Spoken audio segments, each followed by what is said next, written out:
ICL, MCTAC, and its partners bring you an HCBS How-To series. I'm Emily Kingman from ICL, and today we will be talking about how to get HCBS off the ground. As we know, HCBS startup has been less like a rocket and more like a hot air balloon, gradually ascending skyward. For many of us in New York City and around the state, the slow growth of HCBS has led to a range of feelings: confusion, uncertainty, frustration, and guarded optimism. To move forward, I think it's helpful to take a step back and connect to why we were all so excited about HCBS to begin with. These services, used to their full potential, can help facilitate recovery for a lot of people who have long had their needs left unmet, who routinely fall in the gaps of our healthcare system, people who need more than Monday through Friday, 9 to 5 office hours.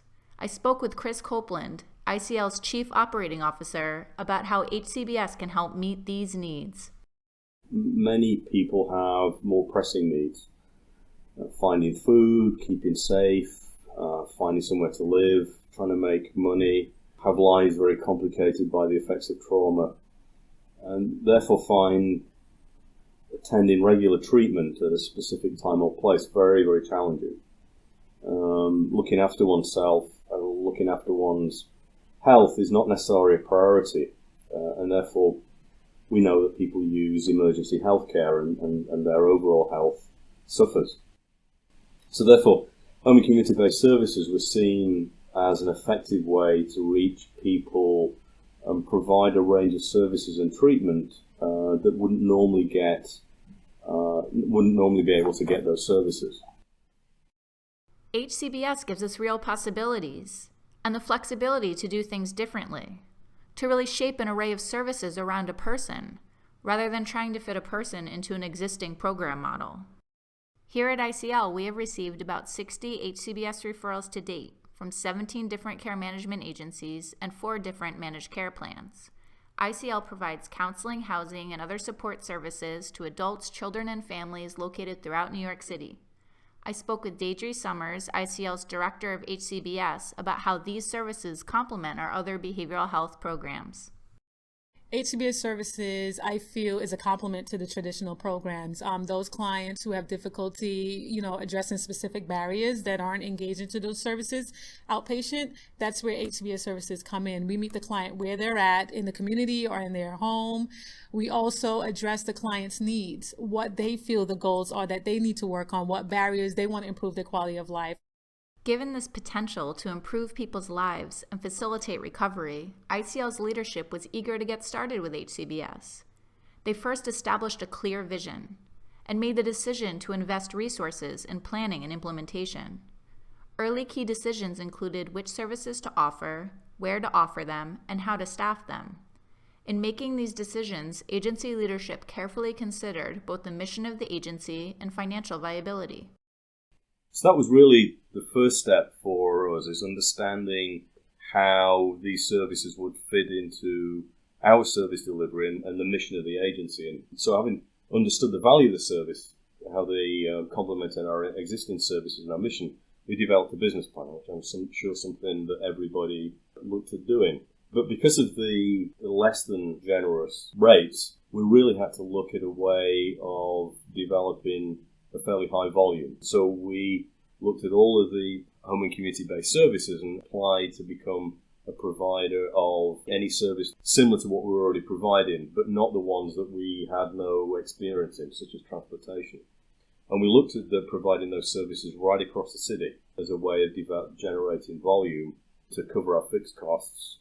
We also looked carefully at how we could balance revenue from one service that may offset the difficulty of generating enough revenue from another one. So we had a business model that looked at the services not as individual cost centers, but as a cost center that combines all of the home and community-based services. Once the basic business model was established, a planning committee was formed, which included representatives from each department within the agency. Starting a new line of services requires input and action from a wide variety of roles. Agency leadership needs to establish the vision and create buy-in. Legal counsel needs to be involved in contracting and other complex issues that may arise. Finance is needed to develop a business model and establish billing practices. Operations or program people are needed for policy and procedure development, for creating forms needed, such as assessments and service plans, and for their insight into what works well out in the field and what doesn't. IT is needed for phones, email, and setting up documentation and billing capabilities in the electronic health record. Human resources is needed to recruit new staff or modify job descriptions for existing staff. And then staff need to be trained in service delivery, documentation, workflows, and clinical best practices. Quality improvement and compliance are needed to ensure payer and government standards are being met. Facilities is needed to create space for offices or workstations. And finally, you need marketing and communications. Everyone within the agency needs to understand what HCBS is and why it's valuable. And externally, you want to position yourself in such a way to demonstrate that value and generate new business. ICL developed a work plan to manage these efforts, and planning meetings adhered to a tight agenda, identifying tasks to be completed and resolving any issues that needed follow-up. Internal workflows were created to manage the referrals coming in and to streamline the assessment and authorization process. Gearing up for HCBS also included the complicated task of providing training for the workforce. I spoke with Naomi Weinstein, Vice President of Innovations, about ICL's training approach. So training for the initiation of HCBS was pretty complicated, or at least it involved more than one training audience and more than one training content. Internally, we needed to make sure that our finance team understood how to deal with the reimbursement for HCBS. We needed to make sure that our central intake department, which would be handling all the HCBS referrals, understood what HCBS is. We even needed to make sure, of course, that people on our records and forms committee understood HCBS enough to approve the forms and assessment tools that we would need to be including for the HCBS services. ICL also has a care management program internally, so we had to make sure all of our health home people were trained.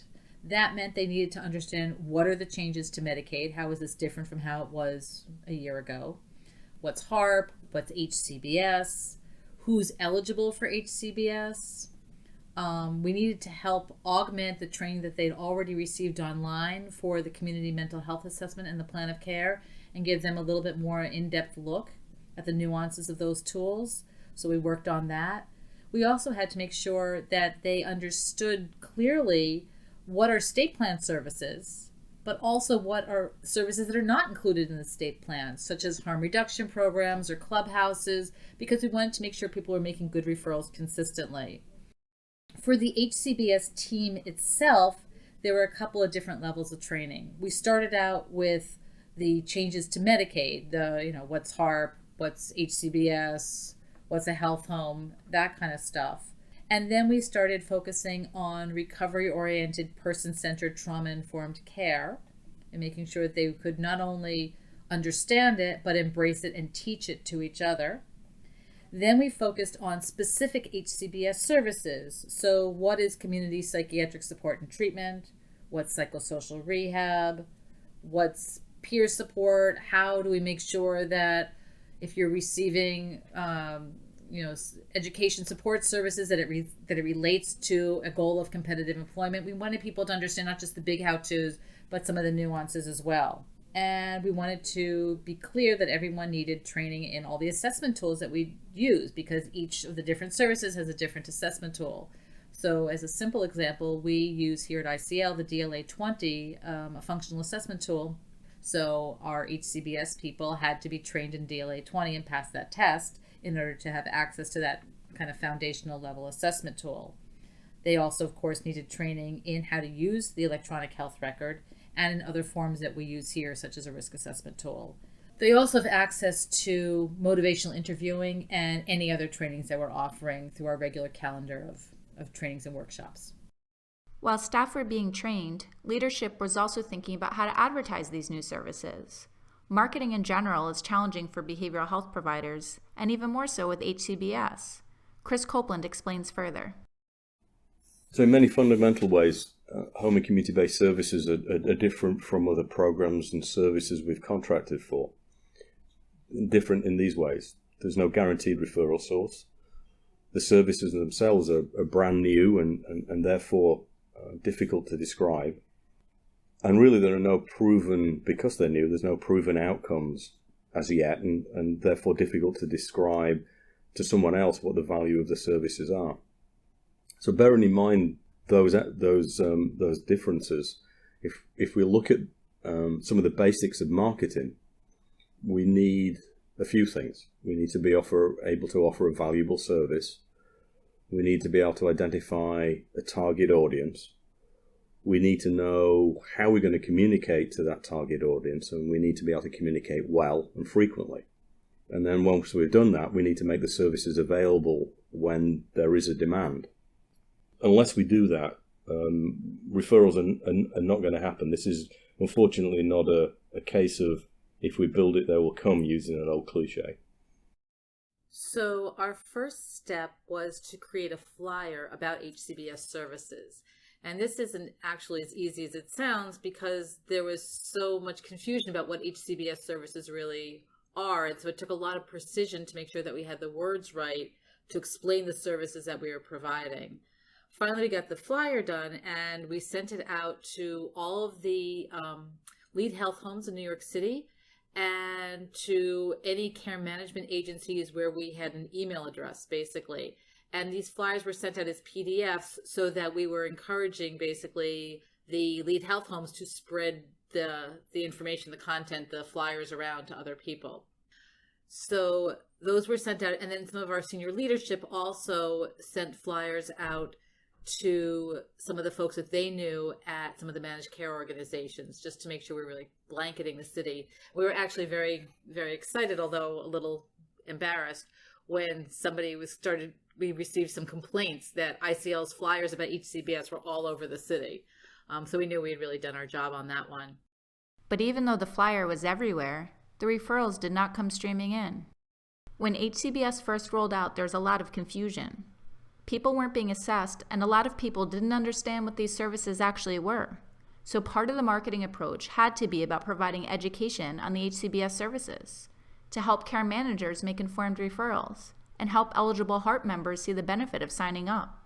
Naomi Weinstein describes how at first the phone calls coming in were not about referrals, but requests for information. And we started getting some calls, not about referrals particularly, but from lead health homes who were having meetings of their care management agencies to try to better understand what HCBS was all about. Because remember, initially the care management agencies were in the health homes were not just doing HCBS. HCBS was an add-on. So they really needed to understand HCBS after they were already in business doing the rest of their work. So we went in and did some presentations for them, just educating them about what is HCBS, how do you figure out if someone's HCBS eligible, looking at things like the H codes on e-paces. So the early days of advertising were more about education and less about promotion. So by going out educating both the health home care management teams and also the managed care companies, that was a lot easier for them to work together as a team, where in case a health home care manager contacted the MCO for some guidance, the MCO would in turn be able to understand the services individually and how it can apply to the client and able to help educate the care manager.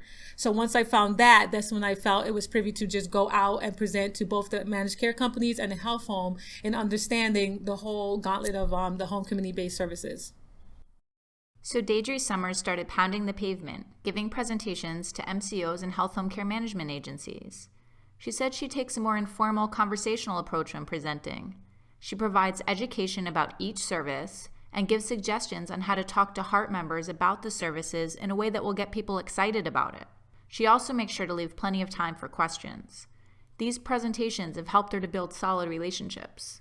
What's made me build relationships with both the MCOs and the care manager agencies is that when I present my presentations for the HCBS services, I'm not only presenting as ICL, but as an ambassador of HCBS. And when I leave, after the presentations are completed, I give them information on my business card for them to call me. Even if their client doesn't decide on ICL, I always tell them that if you have any questions that you need clarification on, if you want to call me and I can meet the client to help educate the client on the services, they can always call me as a resource. And usually 90% of the time, the care managers or MCOs have actually followed up and called me for future referrals because they said I was so open and helping them understand home community-based services.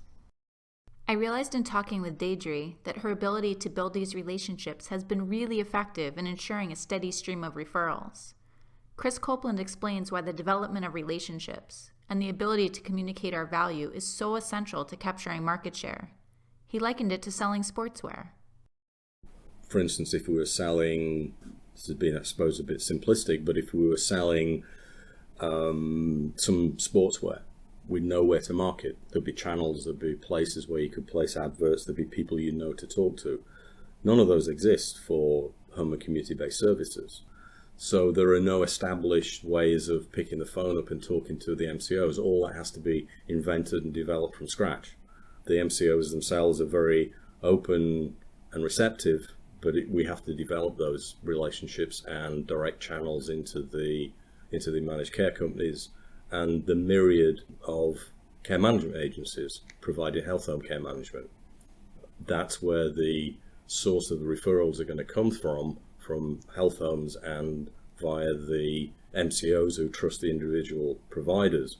But that message has to get to them in a way that they understand what we're doing and that we can provide the service and there'll be a value for the care management client and or the managed care company's member.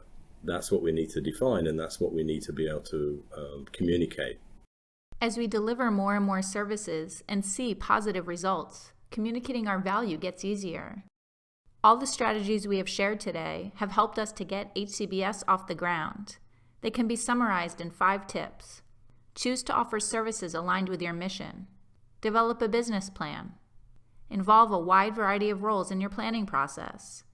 Provide training broadly. And finally, market, market, market. Accompanying this presentation is an expanded version of these 5 tips, as well as some other resources for you to check out. Please tune in next time for part 2 of our HCBS How-To series. I will be talking to people doing the work and share some stories from the field. Thanks for listening.